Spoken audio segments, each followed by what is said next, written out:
morning and welcome to the next Inside Story. Today I'm joined by Gordan, MacLelland, who is a sports development coach, and we'll be talking about the 3 books that we've built together. So good morning, Gordan. Good morning, Taryn. Delighted to be here. How you doing? I'm very well, thank you. Yeah, no, all good, all good. So I was thinking back, we've been working together for what, 4 years now? 4 or 5? Goodness, is it that long? I bet if I asked you, it'll feel like a lot longer. Only some days. Yeah, So sometimes. we started out with Great Sporting Parents, which I can distinctly remember the phone call because I was kind of taken aback that somebody wanted to create a book which I felt was desperately needed. And it was quite interesting because we had quite a lot of synergy. Did you know that I'd been a sports coach when you contacted me? No, not at all. I do have to say, I think at that stage I was learning about business very quickly, and I think it was a very random phone call, I guess. And I spoke to a few people, and I just I've always tended to go with what my gut tells me, and how I feel people are. So yeah, that was why I made the decision. It wasn't based on anything else. So the first book, Great Sporting Parents, was all about how for parents to behave properly on the touchline. So having coached junior football from under 7s up to under 12, it was a subject that I felt was really, really important. I've come across some of the very worst parents in sport, as I know you have. So what was the driver behind that one? Yeah, I think wanted to provide something that parents could work with, that allowed them to have a really enjoyable journey supporting their children play sport. I think the difficult thing with any of this parenting work is trying to put it in a language that everybody can work with and relate to. And I guess the big issue is that you don't come across as condescending, and it needs to be more encouraging and more positive. I think parents, tend to get a bad press because I think we always remember the worst parents as coaches, and I think the media pick the very extreme end of the spectrum when they're sort of fighting on the sides. And actually, there's a large number of parents who want to do the best things by the children. And I think the more information that we can sort of help provide them with, the better for them. So what you created then was a platform that parents could go to get as much information. I remember we started writing some blogs to try and get the message out there. But what was your initial plan for the whole working with parents in sport? What did you want to do with that at that stage? I'm not sure. I'm not sure really. I mean, I think I wanted to obviously have a book. I wanted to try and make a difference. I'd seen a lot myself as a coach and as a parent, currently watching youth sport. And then I realised that it's so hard to paint a picture in just a small book, and there's so many, complex areas and different topics to cover that was never going to be quite enough. And I quite enjoyed the informal nature of the blog, and our blogs proved really popular. But it's very much written, based on science and underpinned by science, but very much in a chatty way that people can work with, or at least, I guess, reflect on and relate to based on their own experiences. So it's expanded, all the time, and we've dug into topic areas that we never thought we'd get to, and that's growing all the time. So your background then, you are a sports coach within schools and within private industry, is that right? Yeah, so I've been coaching for over 20 years now. So my background's in PE and education. I think I was one of the youngest level 3 rugby coaches in the country at 23, and I've been very fortunate that I've managed to just about coach every age group. So I was sort of coaching men's rugby at 25, and then I've done some elite under 18, some top under 13s, and now doing some work between sort of under 8 and under 13. So in those 20 years, I've sort of seen every every different stage of the journey at a number of different levels. So it's been enlightening, really. And this work I'm now doing to go alongside that's just opened up even more avenues. So the next book we did was Engage, which was actually for coaches, which was kind of turning it all on its head, because, as you said, the media and coaches are quick to blame parents, but again, from my own experience, I've seen some absolutely dreadful coaches, and their behaviour towards the kids kind of perpetrates a continuing cycle of bad sportsmanship. So what made you decide to do the Engage one?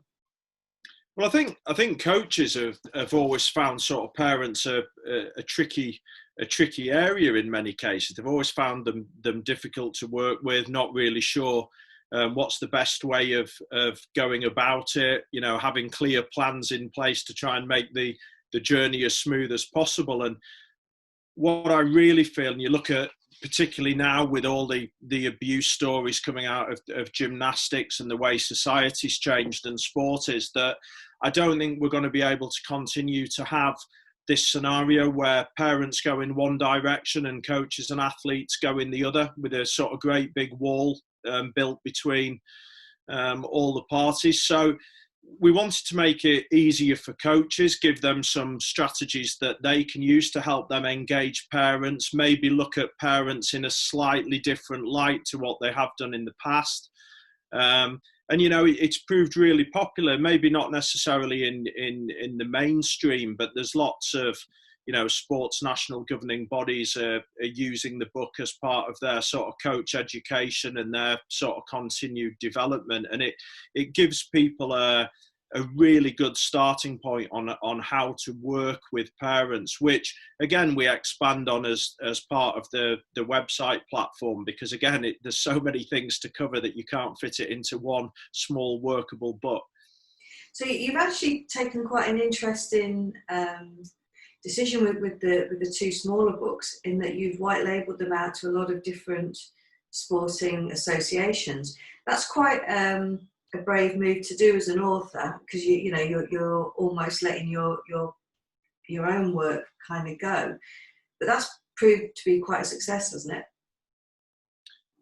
Yeah, I think it's always going to be difficult for, you know, sporting organisations and NGBs to work with people randomly and use, I guess, you know, individual versions of work. Whereas, you know, I've always taken the view that actually I'm there to support and build relationships with these sports that we work with, and these coaches and parents. And yeah, that doesn't bother me too much in that respect, because I wanted it to reach as many people as possible. I wanted it to help as many people as possible. And if by doing that way, that's allowed it to increase its reach and made it more appealing to the customer, then, you know, that's good with me.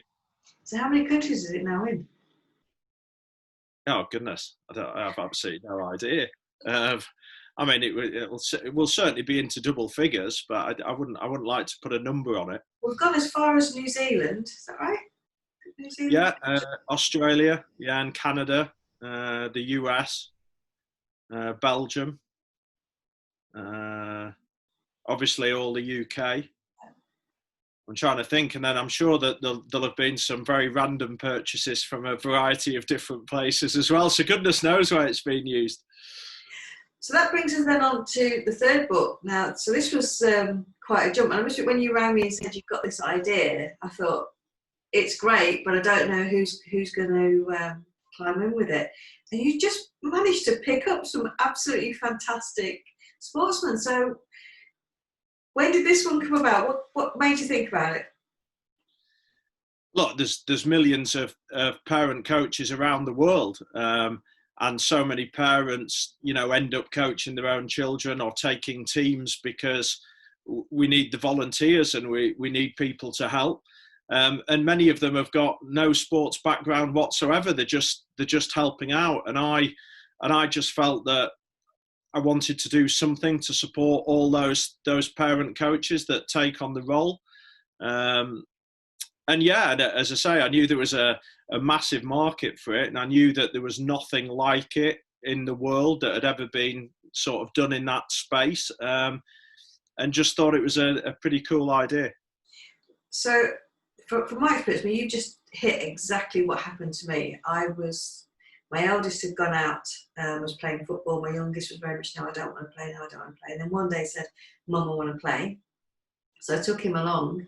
And because I'd been watching the eldest one play, I'd done the one thing that you suggest parents shouldn't do. And I stood on the sideline and I shouted advice and suggestion to the players. And at the end of the match, the coach came over to me and he said, you're obviously interested. More importantly, the kids are listening to you. Here's a jacket. You're now assistant coach. And it was literally as simple as that. And I remember thinking, I don't know anything about football other than what I've watched and watched the kids do. I've certainly not played it. I'm probably one of the least sort of sporty mums out there. But I went along and I started learning, and I did both my FA level 1 and level 2 coaching certificates because I felt it was important. And the clubs that I was in had very strict rules about their coaches. They needed to make sure that they were fully qualified and trained. But it was very much that, here's a jacket, off you go. And that whole minefield of dealing with parents, dealing with other coaches, dealing with kids, dealing with the emotions on sports day, dealing with taking time out to schedule everything and organise everything, and then the coaching on top of that. And I know that there were times when I felt really, really overwhelmed by it all, understanding that, for however many weeks the season were, I wasn't going to have a weekend. So anything we wanted to do went by the wayside. Now, I was really fortunate that both my children played, and the boys' dad coached one team and I coached the other one. So there was always one of us at their games. But I never stopped to think about what impact it was going to have on both the boys, and whether or not it was something that they would easily accept. So the things that you touch in the book about having those conversations, having the conversations with the children as to whether or not it's something that they can deal with, something that they want. Rafe was very young when I started, so he thought it was great. But as time went on, as he got older, I very often had to check in with him. Do you still want me to coach the team? Is it still okay? Because what boys are like. As they get older, having mum coaching isn't so cool. So I've created a different persona. I became TJ, and TJ was the name that the kids all gave me on the pitch, and it was the name that Rafe used for me, and he associated TJ as the coach, and mum was mum. But I know that I very often did all the things that you talk about in the book. We analysed the match in the car, and I was harder on him than I was on the other players. So for me, this book is brilliant, and I genuinely wish there'd been something like that for me when I started out, because it answered a lot of questions, and it would have probably made me think twice. Was that what you were aiming for? Yeah, I think so. And just, again, allowing people to reflect, because what works in one family may not necessarily work in another. But if we can sort of paint the picture of what's actually going on and look at a number of different scenarios and different ways of going about some of these things, then I think it allows us to make, more informed choices. And I think we do have to be super organised as coaches, and we are trying to juggle so many, different things and different people, including the people who we probably love the most and the reason that we got into it in the first place. And they can sometimes sort of get lost in this sort of mixture of the sporting world that we get ourselves involved in. So, I just wanted to encourage people to take on the role, but I wanted them to take on the role with an understanding of what it may entail, and perhaps offer some guidance on making life as easy as possible, so that you can actually spend the time enjoying the best bits of it, of which there are many.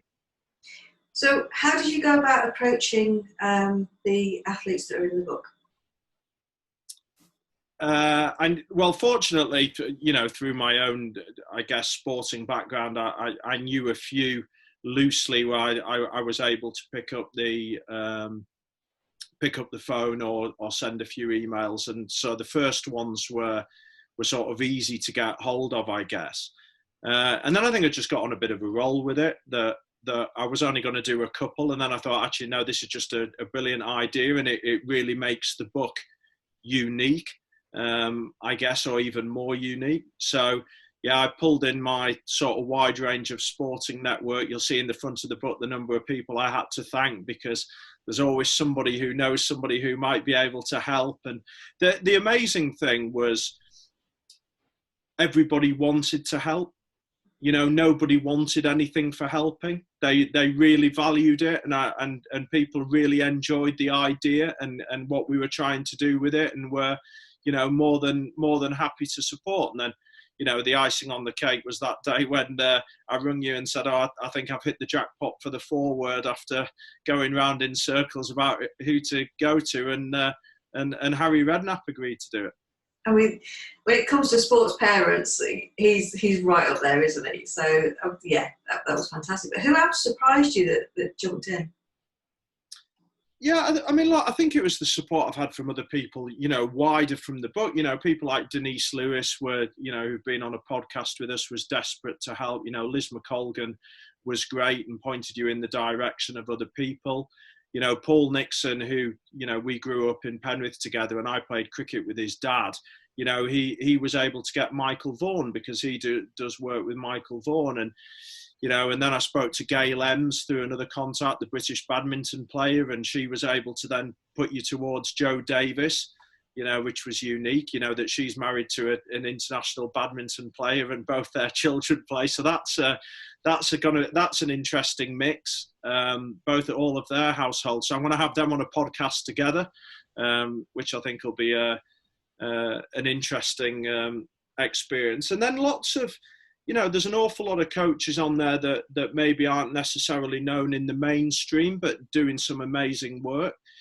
Glenn Harris was, women's assistant coach at Manchester United and still is, and his daughter's a women's Super League player. You've got some top basketball players playing in the top women's basketball league, and dad's coached them right the way through, and also coaches the sort of ladies team now at senior level, having sort of coached sort of youth sport as well. So yeah, it just a fascinating mix. And through our golf contacts, you get the likes of David Ledbetter, who of course coached Nick Faldo and Michelle Wee, and has coached many of the world's leading golfers. So it's a really cool mix of people. I think for me it was the fact that you've got so many different sports.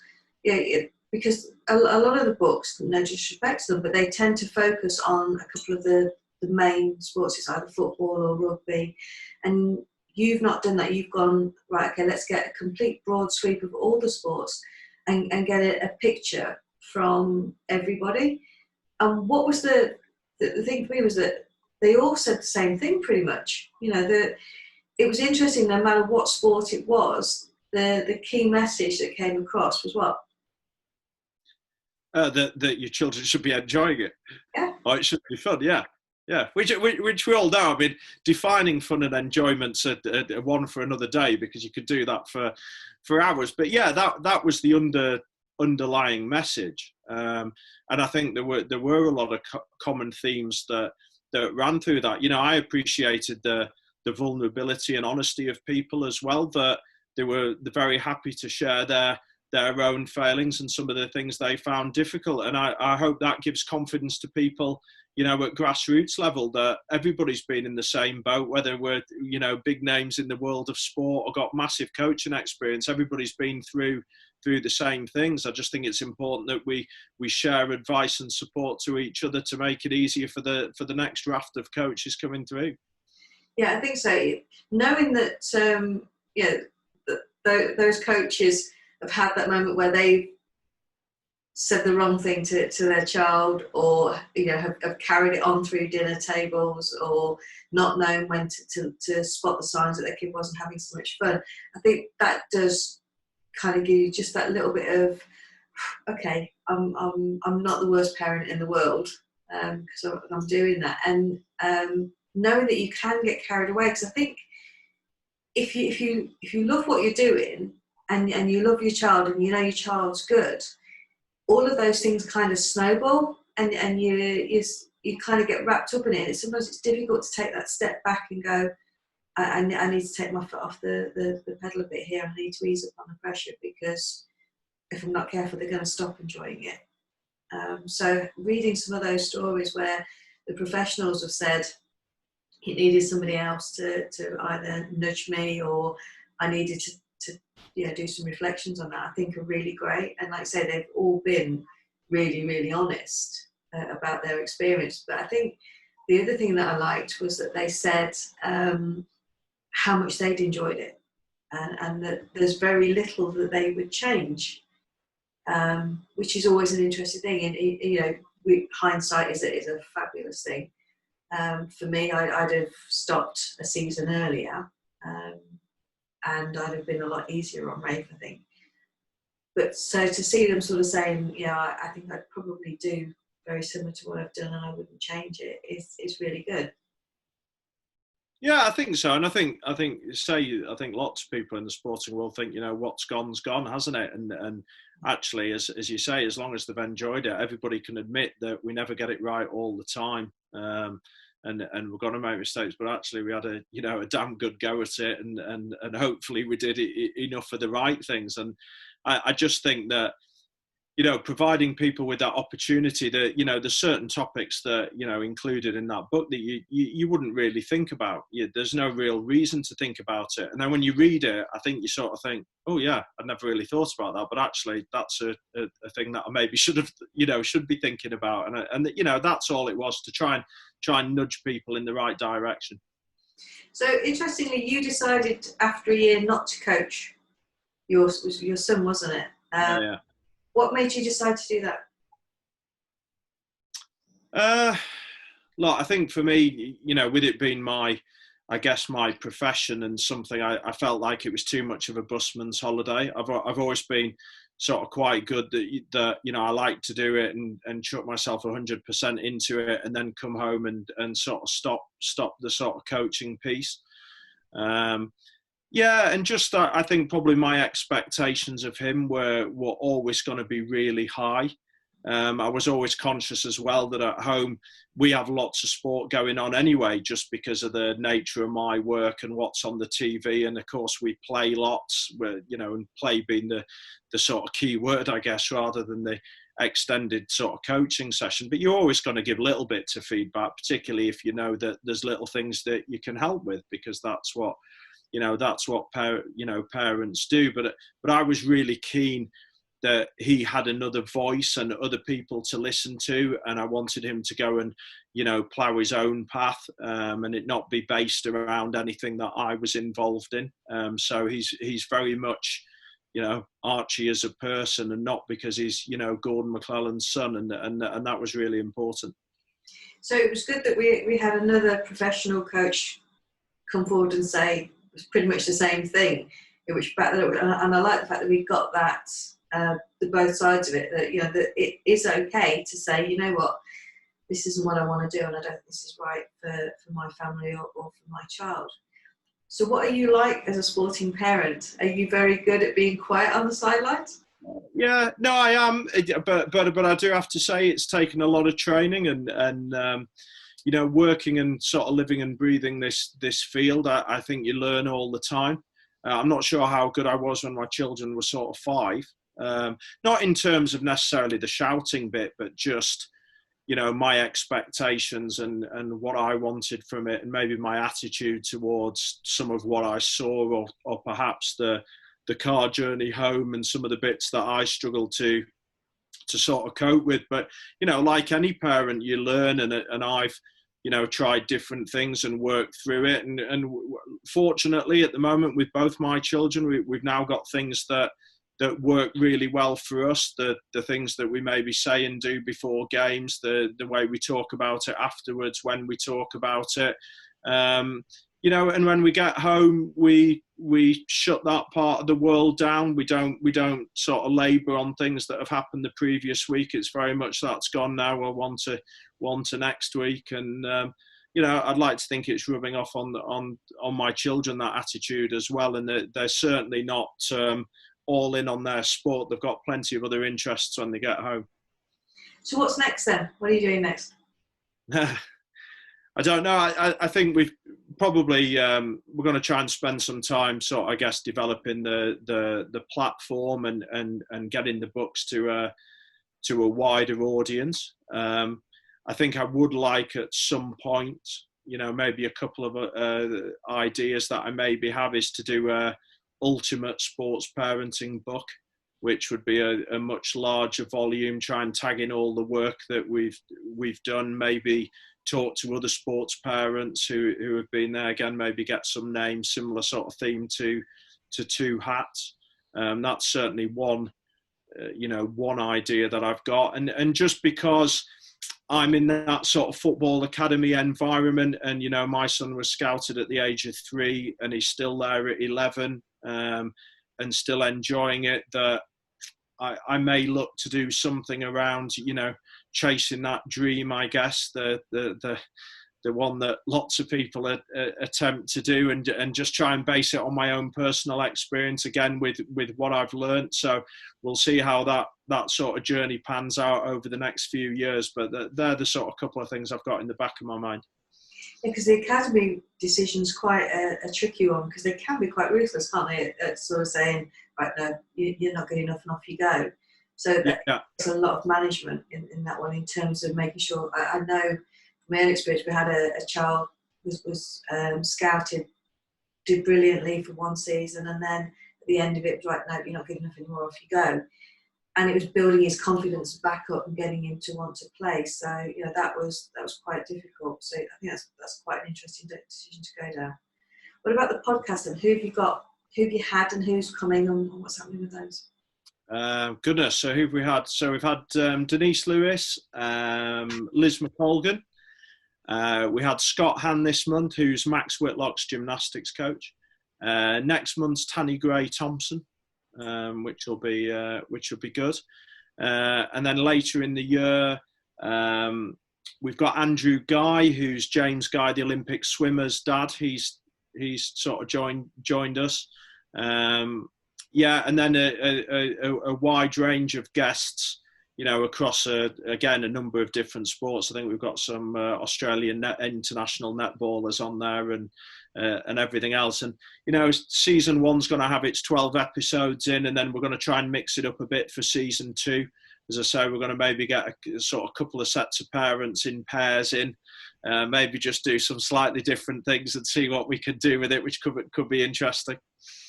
Yeah, I imagine there's quite a lot of conversations with joint parenting. That's see how that one goes.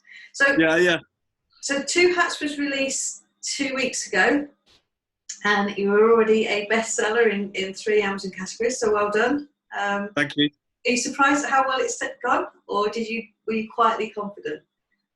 Oh, I don't think I was quietly confident, but that is, you know, I'm never satisfied either. So I don't know where you go with that one. I mean, look, you know, really pleased and obviously thrilled how well it's going. But you just know there's so many parent coaches, don't you, that you I guess you always feel that you're just scratching the surface. So I think there's going to be trying to make people aware of the book on a, you know, selling scale as independent coaches. And then I think, again, it's going to be going back to that work with national governing bodies and sports organisations to look at doing something en masse to provide some, you know, extra support to parents. And, you know, we've got a really good workshop that accompanies the book, and we're about to put finishing touches to a learning course for the book as well, which will be on the website. So yeah, we're certainly trying to make it in as many different mediums as we can for people to access. So I think it's safe to say then, throughout the lockdown, you weren't actually taking any kind of sporting break, were you? No, you had to do something, didn't you? I don't know how I don't know how people felt during it. I still remember that. I mean, you'll remember. I think I sort of had that knocked up in about 2.5 weeks at the beginning of lockdown, but it was only because I was faced with these long blank days, and I'm quite an early riser, and I'm suddenly sort of facing this 16-hour day and no sport to go and watch and no children to ferry off anywhere, and it was certainly a very different life to the one that we normally lead. So I felt like I wanted to come out with something to show for it. So we've now got, obviously schools are going back in September. A lot of the junior sporting clubs have started to come back in the season. The season started yet, or is it just about to? Yeah, I think that everybody's back training, aren't they? Cricket clubs are playing cricket. That's been pretty cool. Seeing lots of people out playing matches locally. Football training started, few friendly matches. I think they're due to sort of start beginning of October time in terms of competitive fixtures. Obviously, the world of rugby is probably going to be the last to come back because of the nature of the game. But it's nice to see young people back out exercising. I think it's really important for them, and hopefully everybody will be able to stay safe and operate under the parameters we're able to. So now's a really good time then, if you are a parent who has been approached to step into the coaching shoes. This is the book that they need to be reading before they make that decision, isn't it? Yeah, absolutely. And then go for it, and just keep the book close by and just keep checking in with it every now and then. In fact, maybe it's a chance to buy all three. So speaking of buying the books then, where can we get the books from? I know they're available in all good bookstores, or if they want a copy directly for you, also sign up. Tell us about the program on the website. Yeah, so you can buy them on our website, www.parentsinsport.co.uk. Obviously, the 3 books are on there, and then there's other information around our membership and learning courses. So, please check out our content, and we'd be delighted to hear from you. So if you are interested in becoming a sports coach or finding out more about how you can get help, do pop along to Gordan's site. Thank you very much for joining me today, Gordan. It's been really, really fascinating, and I wish you all the very best with the book. Thanks very much. Thanks, Taryn. Speak to you soon. Bye.